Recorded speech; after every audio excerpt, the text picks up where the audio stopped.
Hoje é um domingo interessante, assim, eu fiquei pensando, desde o domingo passado, em que eu falei um pouco sobre o início do ministério de Jesus, né? A gente está numa conversa aqui do Evangelho de Marcos, e a passagem que a gente vai ler hoje, ela é uma passagem muito rica, muito interessante, muito diferente para mim. Mas antes de falar da passagem, eu vou falar do tema que eu pensei para a nossa conversa aqui, que é compaixão numa cultura de narcisos. Compaixão numa cultura de narcisos. Bom, o que é narcisismo, né? A gente sempre fala, fulano é narcisista, porque ele gosta muito dele, né? Mas o que é um narcisista? Basicamente, o narcisista é alguém muito apaixonado pela própria imagem. De maneira simples, sintética, essa é uma pessoa bastante narcisista, né? Alguém apaixonado pela própria imagem. Se você conhece mitologia grega, sabe que essa ideia vem de lá. E Narciso é um personagem que, segundo a mitologia, ele era muito bonito, a sua mãe o achava muito belo, ele era muito belo. E tem uma parte interessante da história de Narciso, que é quando ele vai para um lugar e tinha uma ninfa chamada Eco. Eco foi destinada a repetir tudo que lhe falavam. Então Narciso, ouvindo que tinha uma pessoa no mato lá, num lugar com ele, ele começou a perguntar, quem está aí? E Eco respondia, quem está aí? Ele falou, aqui é o Narciso. Ela respondia, aqui é o Narciso. Isso já para simbolizar que o narcisista é alguém que só se ouve, é alguém que só se enxerga, alguém que só se vê. Até que tem um momento dramático em que o Narciso chega na beirada de um rio, de um lago, e aí ele olha no espelho d'água o reflexo do seu próprio rosto, se apaixona pela imagem que vê de si mesmo e se afoga e morre afogado sozinho. Essa é uma das possibilidades, uma das histórias do Narciso, né? Então, de maneira muito simples e sintética, narcisista é aquela pessoa que é muito apaixonada pela própria imagem e pelo próprio rosto. Ela está o tempo todo muito fixada em si mesma, né? E quando, na psicanálise, que é uma área que eu estudo, né? O Freud, em 1914, ele vai construir uma ideia toda a respeito do narcisismo partindo da mitologia. Na verdade, o Freud pega muita coisa da mitologia para construir a sua percepção, a sua maneira de enxergar a psique humana, né? E o Freud vai dizer que existe um momento na vida da criança, da qual todos nós já fomos um dia, do bebê, em que a gente olhava no olho da mãe e, obviamente, procurando a própria imagem, né? Quem nunca viu uma criança ou um bebê na porta de algum lugar espelhado ou de um espelho mesmo, olhando para si e rindo da própria imagem ali no espelho, às vezes numa geladeira ou num fogão que tem aquela parte espelhada, olhando e rindo. Na verdade, ele está descobrindo a si mesmo, está se reconhecendo naquilo ali, né?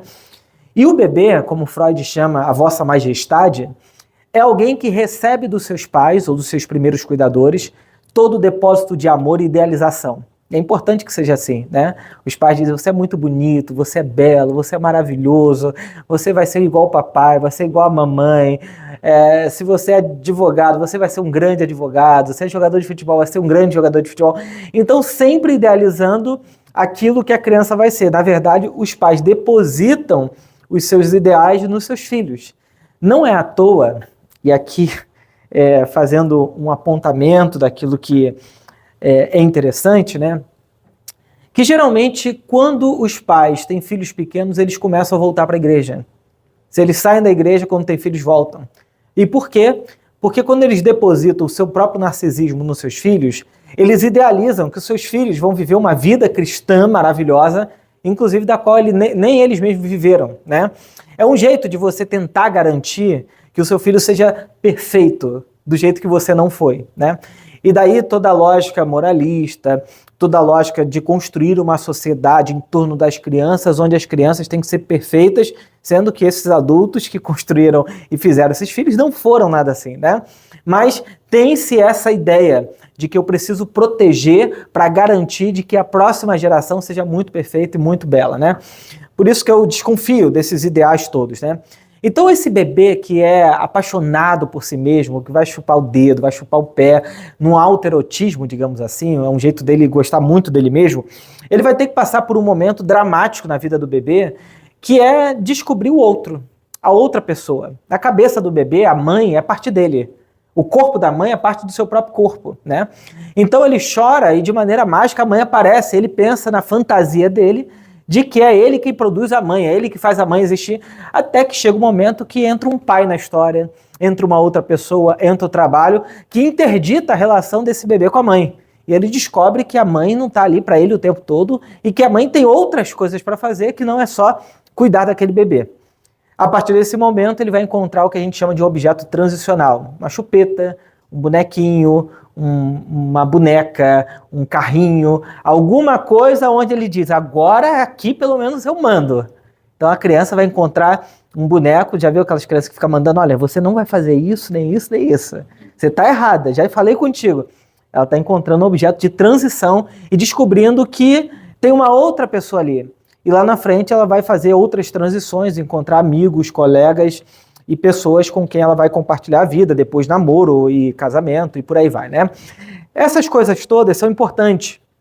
Só que hoje, na psicanálise, tem se estudado muito sobre uma sociedade cada vez mais narcisista. Obviamente, porque no mundo de telas é um mundo de espelhos, a gente olha pra gente o tempo todo e de maneira bastante exagerada, né? Então, quando nós ficamos num primeiro momento do narcisismo, que é quando a gente só procura no outro partes nossas, o que é o apaixonamento? O apaixonamento é uma coisa boa de ser atravessada. O apaixonamento nada mais é do que você depositar no outro partes suas, idealizadas, fantasiadas. Mas se o seu relacionamento durar um pouco mais de tempo, essas coisas vão se perdendo no meio do caminho, até que você tenha que lidar com o outro real, né? Então, por exemplo, eu quando comecei a namorar com a Lidiane, eu era muito mais apaixonado, e as pessoas vão dizer assim, mas você perdeu o apaixonamento várias vezes, e vários apaixonamentos, porque eu tive que lidar com uma Lidiane real na minha vida. Então, quanto mais idealizado, mais apaixonado for, cuidado, você está projetando no outro partes suas e amando no outro aquilo que é seu, né? Então a gente ama se ver, a gente ama se olhar. Por exemplo, quem aqui nunca tirou uma foto e ficou vendo a foto um mau tempão? Ou gravou um vídeo e ficou ouvindo aquele próprio vídeo, dizendo, nossa, foi bom isso que eu falei, que legal. É um tipo de narcisismo, né? Pois bem, o narcisismo, ele é esse lugar onde a gente só olha pra gente. O outro vira cenário, o outro vira um lugar, uma pessoa com quem eu me relaciono meio que distanciado, não chegando muito perto dela, né? E aí eu lembrei de uma música do Caetano Veloso, que é Sampa. E eu gosto dessa música porque ele diz o seguinte, quando eu te encarei frente a frente, não vi o meu rosto. Chamei de mau gosto o que vi, de mau gosto, mau gosto. É que Narciso acha feio o que não é espelho, e a mente apavora o que ainda não é mesmo velho. Nada do que não era antes quando não somos mutantes. Ele fala muito da Rita Lee nessa música, né? Quando ele estava indo para São Paulo, provavelmente. E é interessante que ele diz que Narciso acha feio o que não é espelho. Daí, uma sociedade que não cria tolerância. Porque tudo que é diferente assusta. Tudo que é diferente apavora. Tudo que é diferente parece que é contra mim. Porque o narcisista, como ele ama demais a própria imagem, ele não consegue lidar com a possibilidade, com a ideia do outro pensar diferente, do outro escolher diferente e do outro ser diferente, né? E aí a gente vive nessa cultura narcísica porque, bom, eu acho que sempre foi um pouco assim, né? Mas hoje, com o advento das redes sociais, da tecnologia, a gente se olha muito mais, provavelmente, do que qualquer outra sociedade. Primeiro que se a gente voltar 300 anos atrás, os espelhos não eram bons. Os espelhos eram difíceis, né? Se você, por exemplo, for num desses dessas casas da família imperial, você vê aqueles espelhos meio turvo ainda. Era, pô, excelente para a época, mas ainda é meio turvo. Hoje não, tudo é muito nítido, tudo é muito explícito, tudo é muito claro, tudo é muito nítido, né? Então a nossa cultura, ela pode produzir, e eu acho que está produzindo, pessoas cada vez mais narcisistas, fechadas no seu mundo e com uma enorme dificuldade de vinculação. O que configura um narcisista para a psicanálise? Como ele está voltado todo para ele, toda a energia que ele tem é para ele não consegue se vincular a nada e a ninguém. Então aquelas pessoas que não vão se vincular a trabalho, não vão se vincular a amizades, não vão se vincular a uma igreja, não vão se vincular porque tem dificuldade de estabelecer vínculos duradouros com outras pessoas que não seja ele mesmo, a não ser que aquilo garanta a preservação da sua própria imagem. Aí ele se vincula. Então eles vão namorar por pouco tempo, vão ter relações curtas, até que essa relação começa a cair a fantasia. Começa a cair aquele período inicial de apaixonamento, essa pessoa não sustenta e termina, e termina, e termina. Porque ele só aguenta o tempo em que ele está sendo, digamos assim, se enamorando, né, a partir do outro. Bom, então a religião é um mundo que cria narcisistas. A religião é um mundo de imagens, é um mundo de espelhos. O que acontece, né, quando as pessoas começam a viver para agradar o olhar do outro? Ou do tipo, se eu deixar de fazer isso, o que fulano vai pensar? O que a outra pessoa vai pensar? A religião sempre foi imagética, sempre usou capas, sempre usou imagem para que as outras pessoas vissem. Jesus mesmo, se a gente for ler os evangelhos, fala que os fariseus, eles faziam jejum para mostrar para os outros. Eles oravam para mostrar para os outros. Eles ficavam em pé nas sinagogas para mostrar para os outros. Essa é uma espécie de narcisismo, onde as outras pessoas vão olhar e vão dizer, nossa, como você é incrível, admirável, maravilhoso. E os fariseus, a Bíblia diz que eles amavam isso, eles viviam da imagem. Ainda a política é um jogo de imagens. A política é um jogo de imagens. O político dificilmente vai dizer, realmente eu errei. Realmente vai fazer uma reflexão profunda. Ele sempre tem uma crítica para o outro, muito forte. Mas eles não olham para si.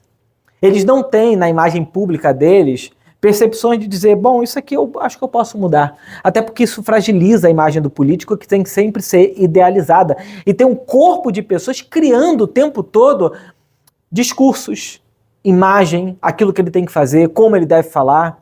Você pode pegar alguns candidatos famosos no Brasil à presidência, como é que eles mudaram de roupa durante o seu processo eleitoral, né? Enfim, a família é um lugar de muito narcisismo.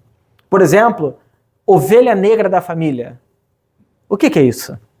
É a ideia de que tem uma pessoa que não se parece com um bando, de que tem uma pessoa que não se parece comigo. Mães narcisistas, pais narcisistas, depositam no filho todo o ideal e quando o filho não cumpre o seu rito do que os pais acham que deveria ser para aquele filho, para aquela filha, eles falam, você está muito diferente. Você parece que nem é dessa família. Pois é. São essas idealizações que se a gente cumpre, a gente pode até dizer, nossa, mas eu vivo tão bem. Pois é. Mas essas idealizações, elas não servem para a gente. E aí, quando a gente pensa nisso, num mundo cada vez mais narcisista, preocupado com a própria imagem, né? A gente se dá conta de que esse mundo não está preparado para o Evangelho de Jesus.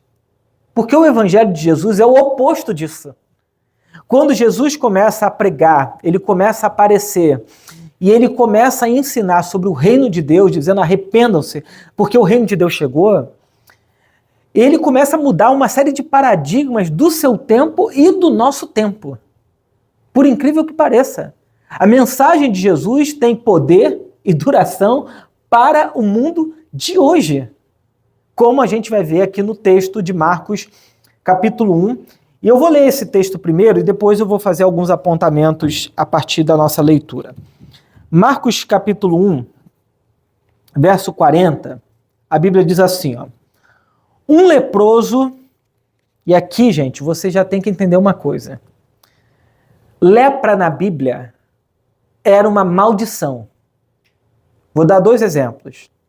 Quando Miriam e Arão começaram a reclamar de Moisés, a Bíblia diz que Deus fez com que o corpo deles aparecesse lepra, maldição. Quando, por exemplo, Naamã foi procurar o profeta para pedir para Deus curá-lo daquela doença, ele entra num rio sujo, né? E ele sai curado, é como se ele tivesse deixado a maldição naquele rio. Lepra era um sinal de maldição. No Antigo Testamento, você tem Levítico dizendo o sacerdote deveria examinar, se você realmente tivesse lepra, você tinha que ser colocado para fora do arraial, para fora do povo. Você não poderia conviver com as outras pessoas. Essa era uma maneira de você identificar um leproso. Leproso era alguém repugnante. Era alguém que não deveria viver perto de outras pessoas. Era alguém que não tinha acesso a tribunais, que não tinha direito à convivência, perdia a convivência com pai, mãe, irmão, família, não tinha trabalho. Era alguém que estava à margem de tudo da sociedade. E olha o que Marcos diz: um leproso veio e ajoelhou-se diante de Jesus, implorando para ser curado. Se o Senhor quiser, pode me curar e me deixar limpo. Se o Senhor quiser, pode me curar e me deixar limpo. Cheio de compaixão, Jesus estendeu a mão e tocou nele. Eu quero, respondeu, seja curado e fique limpo. Gente, isso aqui... Vou até tirar o óculos aqui agora. Deixa eu beber um pouco d'água. Vocês acham que tem água aqui? Vocês não sabem o que tem aqui.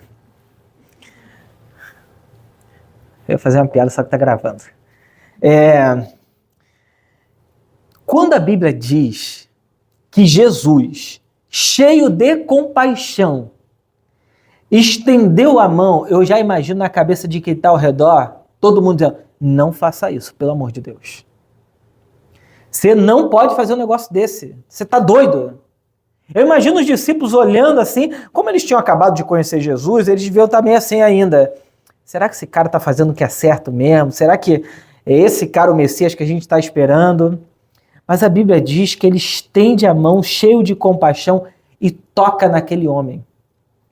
Segundo a lei de Moisés, nesse momento aqui, se uma pessoa pura tocasse numa pessoa impura, o puro ficava impuro e deveria ser retirado da convivência das outras pessoas. Mas na lógica do Evangelho de Jesus Cristo, quando a pessoa pura toca no impuro, o que acontece é o oposto. É a pessoa que está impura com lepra que sai curada. E saem os dois juntos, limpos daquela maldição. Jesus olha para aquele homem cheio de compaixão, estende a mão e toca nele, dizendo, eu quero, seja curado. E a Bíblia diz o seguinte, no mesmo instante, a lepra desapareceu e o homem foi curado. Tem um ditado chinês que diz o seguinte, o homem aponta o dedo para a lua, o tolo olha o dedo, o sábio olha a lua. O homem aponta o dedo para a lua, o tolo olha o dedo e o sábio enxerga a lua. Quando a gente vê milagres no Novo Testamento, isso pode parecer um fim em si mesmo.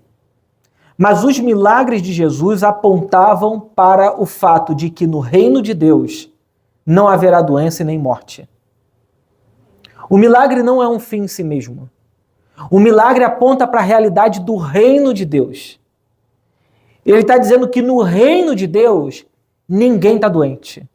No reino de Deus, ninguém morre.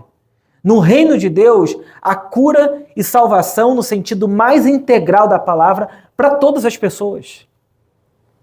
Então, quando a Bíblia diz que ele foi curado, isso é um sinal de que o reino de Deus realmente chegou naquele povo ali, entre aquelas pessoas.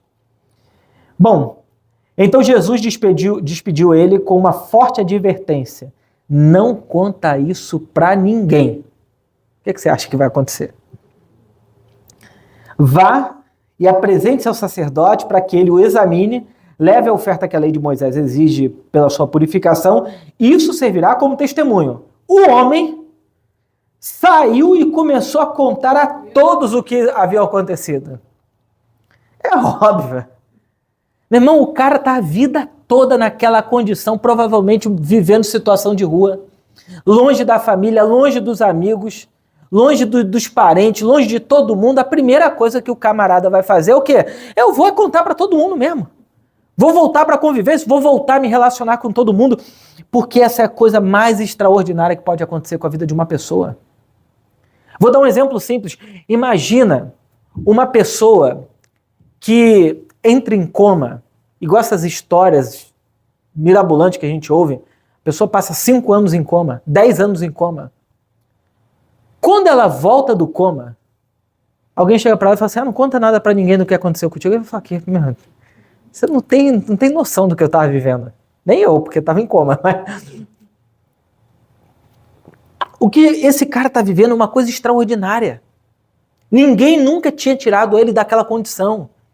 E aí, diz o seguinte, ele saiu, contou para todo mundo, por isso, em pouco tempo, grandes multidões cercaram Jesus e ele já não conseguia entrar publicamente em cidade alguma. E embora se mantivesse em lugares isolados, gente de toda parte vinha até ele. O que acontece nesse texto é extraordinário. E a partir desse texto eu quero tirar pelo menos 2 princípios, 2 lições para a nossa vida, para o nosso coração hoje, para como a gente vive hoje, né? Então eu estava pensando nesse texto, lendo esse texto, e me veio 2 coisas, 2 olhares para esse texto. O primeiro olhar é para o fato de que nós que estamos em Cristo, se cristificando, como eu falo, que é esse processo de deixar Cristo crescer em nós, ganhar espaço dentro da gente, a gente tem que aprender a tocar em pessoas. Por exemplo, vou dar... Isso para mim é um exemplo muito claro. As igrejas antigas tinham um banco de madeira longo. Alguém aqui já foi numa igreja assim, de banco de madeira longo, em que todo mundo sentava do lado do outro meio que colado, certo? A nossa igreja de origem era assim, né? Todo mundo coladinho, né? Apertado, e ainda dizia o seguinte, se apertar dá mais um. Hoje, os nossos espaços de culto são todos cadeiras. Isso já significa que a gente não gosta muito de contato físico, né? A nossa sociedade, ela está sendo construída cada vez mais para um certo tipo de distanciamento.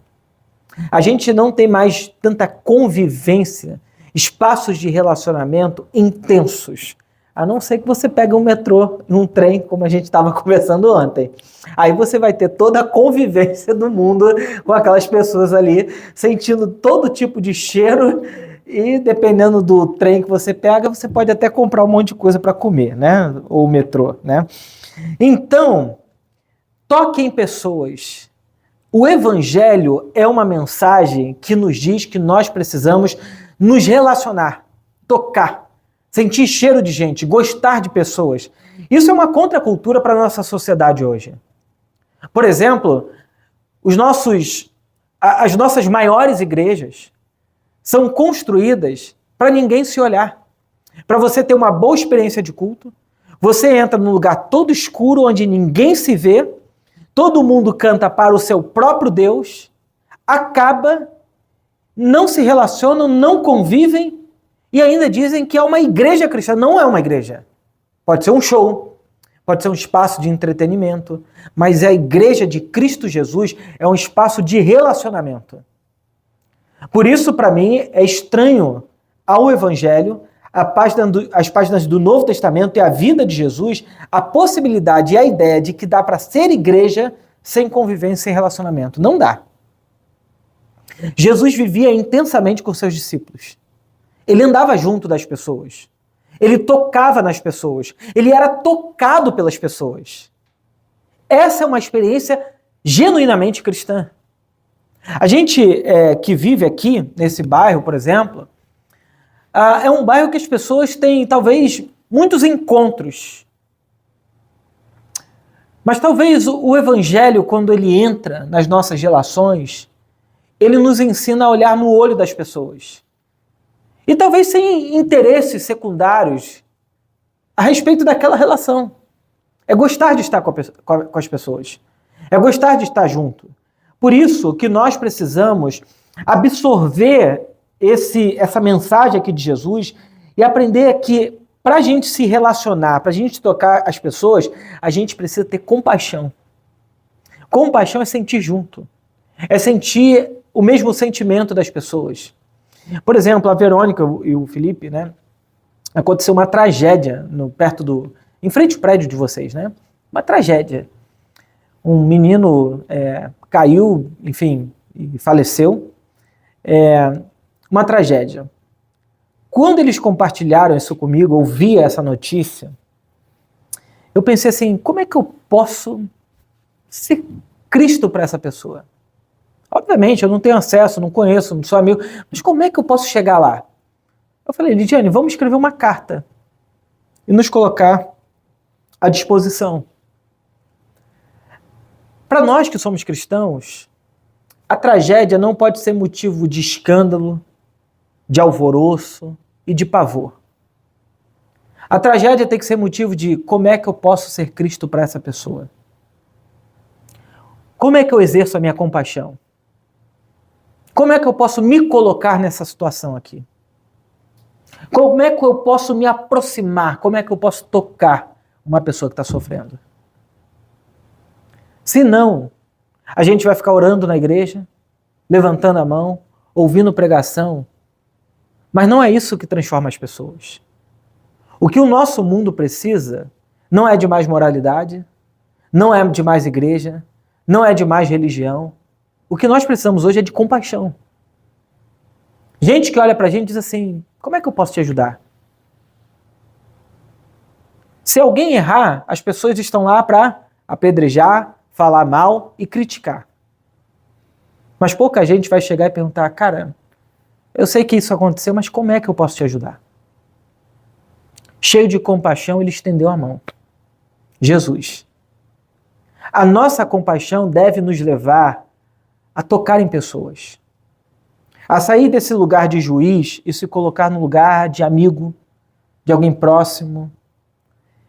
Por isso que tocar em pessoas, além de se encher de compaixão, é também se envolver com a vida real. É se envolver com os dilemas da vida real das pessoas. E não dos dilemas idealizados, e não dos dilemas que a gente possa supor que as pessoas tenham, mas é ouvi-las. Sabe de uma coisa? Uma das coisas mais difíceis é você ter a capacidade de ouvir. E ouvir mesmo. Quando a gente faz a formação em psicanálise, né? Uma das coisas que a gente passa primeiro é pelo processo de análise pessoal. E no começo, se você não tiver muito sofrimento, querendo muito falar, é muito constrangedor estar diante de alguém, no caso de costa, porque estou deitado no divã, a analista está sentado atrás, e uma pessoa em silêncio ali para te ouvir.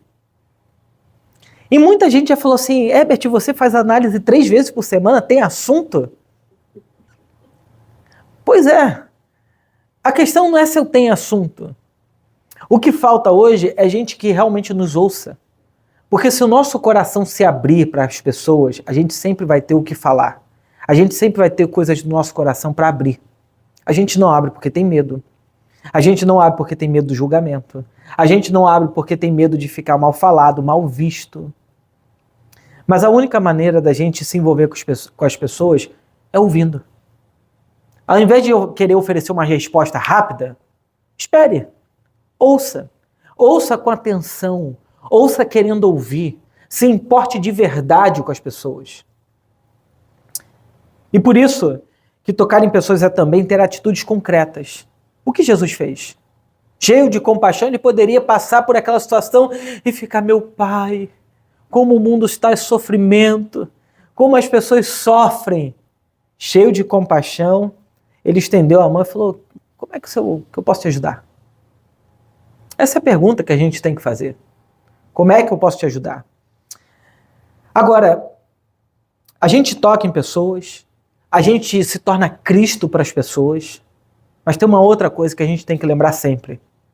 Que todos nós, apesar de estarmos sendo Cristo para o mundo, ainda assim nós somos doentes. Nós somos os leprosos dessa história aqui. Nós somos as pessoas que estão dizendo para Jesus, Senhor, me tira dessa condição. Me tira dessa vida que eu estou vivendo, porque dentro de mim, apesar de eu querer andar contigo, há muita lepra no meu coração ainda. Há muita coisa que eu não tratei ainda dentro de mim.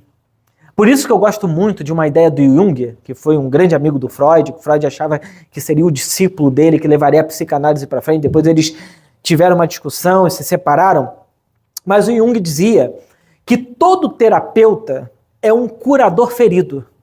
Eu gosto dessa ideia de que, apesar dele estar ali para tratar pessoas, esse que trata também está ferido. Esse que trata também precisa de tratamento. Esse que trata também precisa de cura. Então, todos nós que estamos em Cristo, nós somos curadores feridos. Oferecemos cura precisando de cura.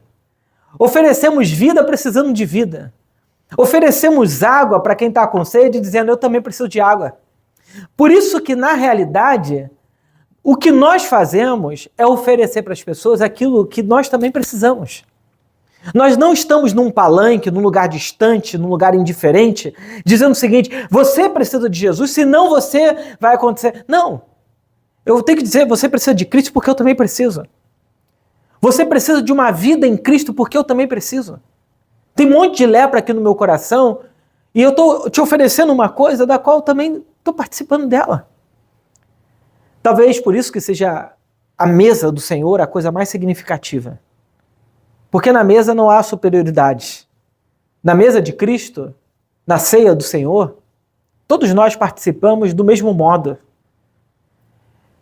Por isso que não há distinção de pessoas e pessoas. Eu prego o evangelho a vocês, ouvindo desse evangelho. E precisando do mesmo evangelho do qual eu ofereço a todos vocês aqui, todo domingo. Então, nós devemos reconhecer e lembrar sempre de que apesar de nós tocarmos em pessoas e ver muita gente curada, por outro lado a gente também precisa de cura. A gente precisa de saúde.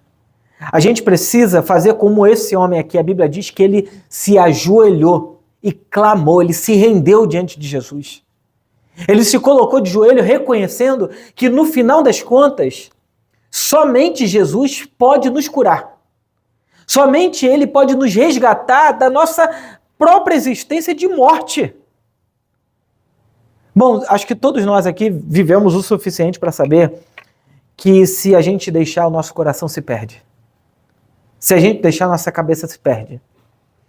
E por isso ele reconhece Jesus e ele faz uma outra coisa, ele se coloca no lugar de dependência de Jesus. Depender de Jesus e somente de Jesus é desafiador. Porque a gente tem tanta coisa para a gente depender. A gente é cercado de tanta coisa no qual o nosso coração pode colocar nossa confiança. É só a gente ver o que se nós perdêssemos, nos colocaria em desespero. Talvez o nosso coração esteja aí. E quando a Bíblia nos convida a depender somente de Jesus e confiar somente nele, isso é muito desafiador. Porque a nossa tendência, o nosso coração, não é depender somente de Jesus. É depender de Jesus e de mais alguma coisa. Por isso que Jesus falou, busque em primeiro lugar o reino de Deus e a sua justiça. E as demais coisas vos serão acrescentadas. Toda vez que a gente coloca o nosso coração em alguma coisa que não é somente a Deus, provavelmente a gente se perde da gente e de Deus. Então nós somos doentes, nós somos esse leproso, nós somos essa pessoa que tem feridas ainda dentro da gente. Precisam de cura, precisam de saúde. Mas o que esse homem faz é algo absolutamente extraordinário. Ele é curado. E o que ele faz é dizer para todo mundo onde que está a fonte da cura dele. Onde que está o lugar de saúde para ele. Onde que está o lugar de salvação para ele. Ele falou, cara, eu encontrei com um cara ali. E esse cara já estava fazendo os milagres, eu vi ele fazendo os negócios, eu fui lá, e você lembra de mim, né? A minha pele vivia coçando, Minha pele cheia de machucado, já de tanto que eu coçava, naquele tempo se coçava a pele com telha, com caco de vidro, com pedra. Você imagina um ser humano vivendo nessa condição deplorável? Pois é, no final das contas é a nossa condição longe de Deus. E o que Deus oferece para a gente é vida. E vida em abundância. Por isso que para mim o Evangelho é uma mensagem sempre de vida, de boa nova, de saúde, de salvação, e não de medo, e não de desconfiança de Deus, e não de pavor de Deus, mas de confiança nele. E por quê? Porque ele é bom. Porque ele nos ama incondicionalmente. E nos ama de maneira tão radical, que se ofereceu por inteiro em favor de nós. Então Deus, Cristo, é a pessoa que a gente pode buscar e que a gente vai encontrar saúde para a nossa alma. Quando seu coração estiver em crise, você pode estar aonde for. Basta você dizer, Senhor Jesus, me ajuda. E não tenha dúvidas, você vai encontrar refúgio naquele momento. Quando você estiver desesperado pela sua imagem, você disser, eu não sei o que fazer mais da minha vida, basta dizer, Senhor Jesus, me socorre nessa situação. O que esse homem faz é muito simples. Ele se ajoelha e fala, Senhor, se você quiser, você pode me curar. Ele tinha garantia que Jesus curaria ele? Não. Mas Jesus cura. Jesus se importa com ele. E mais do que a cura é ser tocado por alguém. Tem tanto leproso ao nosso redor. Não fisicamente, mas gente que a gente não gosta de tocar. Gente que a gente não gosta de estar perto.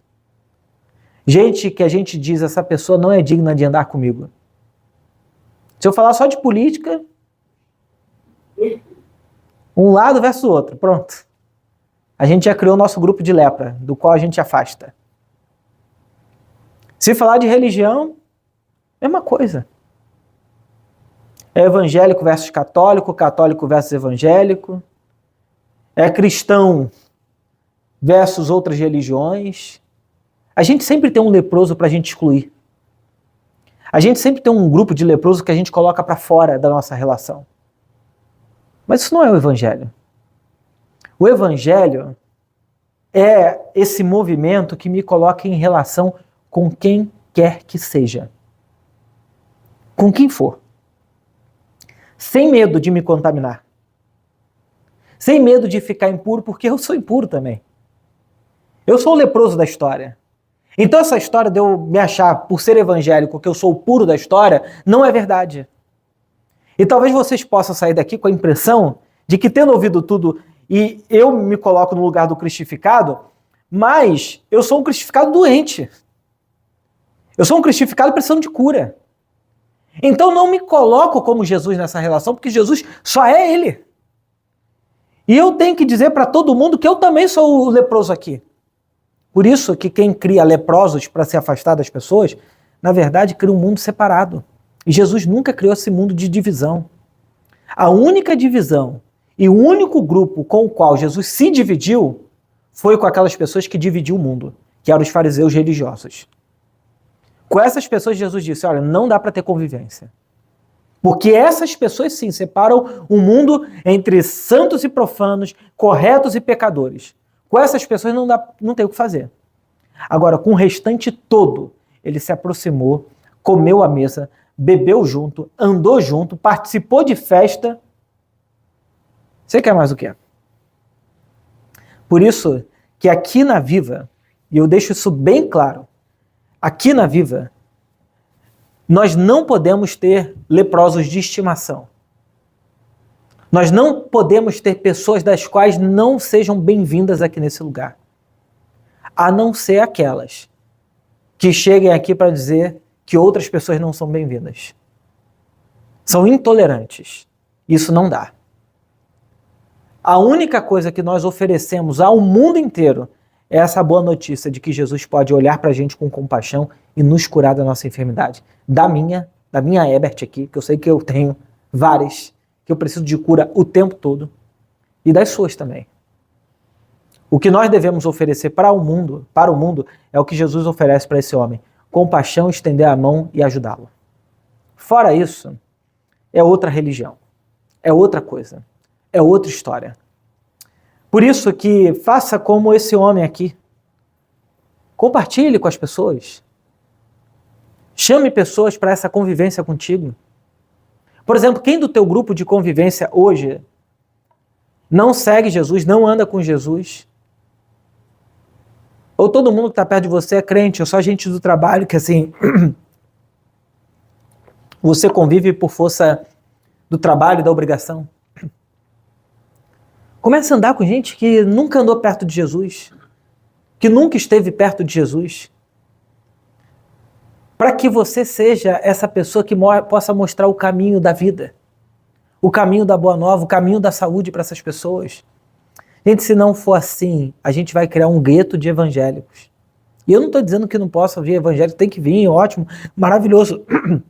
Mas temos um papel, temos uma missão de ser sal da terra e luz do mundo. Nós precisamos nos envolver com a vida real das pessoas e com pessoas reais. Com gente que não tem noção de quem é Deus, do que é igreja, do que é evangelho, do que tem nada. E a gente vai ajudar essas pessoas, sabe como? No dia que ela estiver sofrendo, você pode dizer assim: eu posso orar por você? Vamos lá para casa para a gente conversar? Vamos tomar um café em algum lugar? Se oferece para as pessoas. Essa é a única maneira das pessoas encontrarem a Cristo no mundo de hoje. Por isso eu termino dizendo que a mesma compaixão que Deus tem por nós, nós devemos ter pelas pessoas. Só assim nós viveremos uma contracultura desse mundo de narcisos. O mundo de Narciso é: não me toque, não chegue perto de mim, por favor, não me convide para nada. O mundo de Jesus é: anda perto de mim, me toca, chega perto de mim, conhece a minha vida, conhece a minha história, saiba quem eu sou de verdade.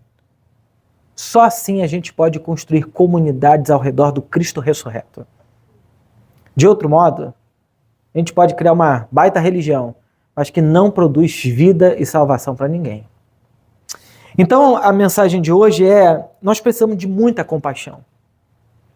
Compaixão para a gente, compaixão para a gente, compaixão que Cristo oferece para a gente, mas nós devemos também ser sinal de compaixão para as pessoas, estendendo a mão, amando e cuidando delas. Amém, amém.